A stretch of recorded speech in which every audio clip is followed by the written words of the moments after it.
பிடிச்சிருக்கோ இல்லையோ, ஹாப்பியோ சேடோ என்ன நடந்தாலும் அக்செப்ட் பண்ணிக்கோன்னு சொல்லுவாங்க. எல்லாமே நல்லதுக்குன்னு ஈஸியாக சொல்லிட்டு போயிடுவாங்க. ஆனால் அந்த ப்ராப்ளம் ஃபேஸ் பண்ணுற பர்சனுக்கு மட்டும்தான் தெரியும் அதை அக்செப்ட் பண்ணுறது அவ்வளோ ஈஸி இல்லைன்னு. உங்கள் எல்லாரோட அட்வைஸ் கேட்குறதுக்கு முன்னாடி பல டைம் அவங்களுக்குள்ளேயே யோசித்து அக்செப்ட் பண்ண ட்ரை பண்ணிட்டு தான் இருப்பாங்க. ஆனாலும் முடியாது. அவனுக்குள்ளேயே உடஞ்சி அழுது சோறு தூக்கம் இது எதுவுமே இல்லாமல் ஒரு பைத்தியம் மாதிரி சுற்றிட்டுருப்பாங்க. அவங்களுக்கு ஒன்றும் ஆசை இல்லை இப்படி இருக்க.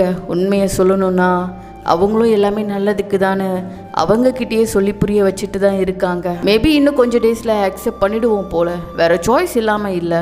இருக்க ஒரு லைஃப்பை ஹாப்பியாக கொண்டு போகணும். அதுக்காக கூட இருக்க யாருமே ஹர்ட் ஆகாமல் இருக்கிறதுக்காகவே இதை அக்செப்ட் பண்ணுறோம்.